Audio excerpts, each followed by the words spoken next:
friend in me. You've got a friend in me. And all the footage is great. But guess what? Hutch didn't turn the mic on. Because Dave gave us so much shit the day before for not turning it off, she forgot to turn it on. I'm saving you. Franco aquí. Pistolero aquí.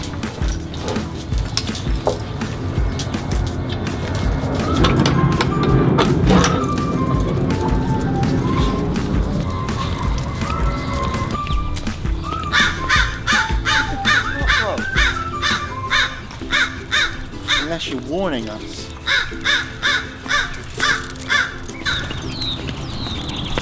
Oh, he's gonna take a shit right in the middle of the street.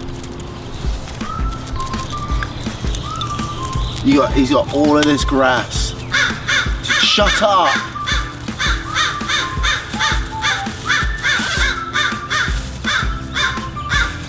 He knows where we're going. Yeah, he's still shit in the middle of the street. Shh!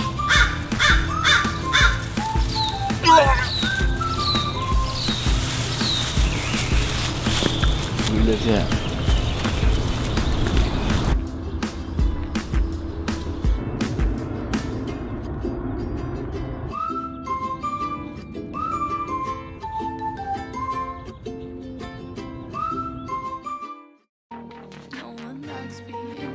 What I'm going to show you guys is how I formulate my sessions. Typically in soccer the field is set into zones, but I ignored those zones and I made my own zones. So we've got zone 1, which is basically inside the 6-yard box. 2 is on either side. 4 is the big box outside. 3 is where most of your chances come. The session that I'm going to write for you guys today is a session that I'll do with Alex.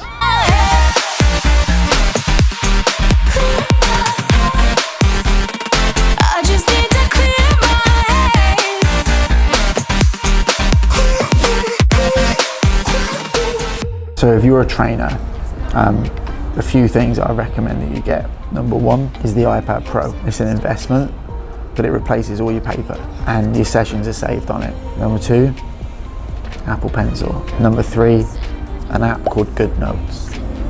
Part 1 is always our warm-up footwork. Now, typically, Alex does her own warm-up because she gets that from US.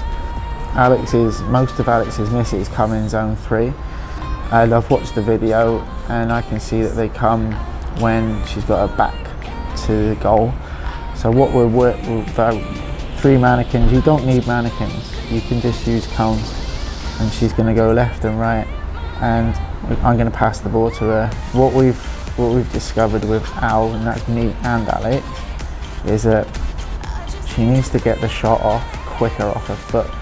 So this session will be basically built around that. It's all data based, right? We can also look at where Al's shots go. So where her lowest here is 33%. So we'll maybe focus on that corner. I'm more worried about the bottom corners because that's where she scores most of her goals. It's just simple repetitions. We try to do around about 100 shots, and there you go. I'll keep the stats of where the shots are going, and we build, because that's all we're doing, right? Is we're adding on to players' games.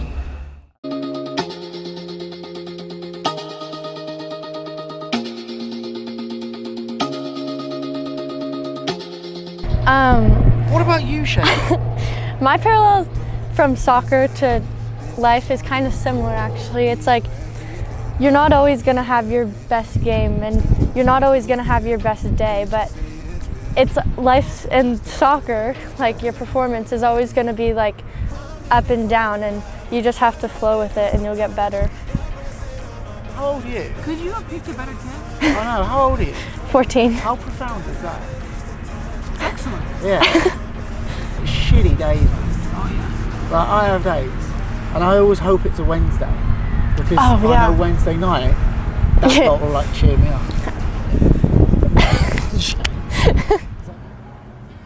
You gotta turn that up. What is?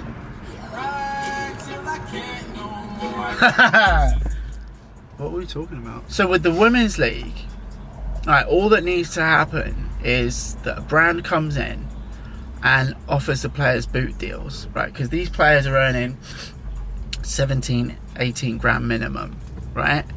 And what needs to happen, and we've tried to do it with UA, is offer the players boot deals, right? 4 or 5 pairs of boots for a season. You know, every couple of months you can send them some gear as well so they can get branded. You know, what does that do? Gives the players a little bit more professionalism, gives them a little bit of swag, because they can walk around like, yeah, I've got a boot deal, right? And you know, if you look in other leagues in Europe, not everyone's sponsored, but they've got boot deals, so the company will send them boots. And you know what that does is, especially if it's not Swoosh, so if it's UA or whoever like Puma, and they come in and just offer boot deals, Swoosh aren't going to want to see that in the league, right? They're not going to want to see 80, 90 players in a league wearing another brand. So that puts the pressure on Swoosh to come out and maybe offer boot deals as well, maybe offer boot deals with a bit of cash, right? And then the whole wheel turns. And what's happening is that, like, your generation is coming through marketing wise, right? And there's a big gap between old marketing and new marketing, big gap, right? So maybe these companies, they're in that gap, they're in that transition right now, where the understanding of social media influence, and I don't like using the word influencers because I think it's cheesy, and I kind of feel like influencer marketing is, I don't know, I don't think it's organic.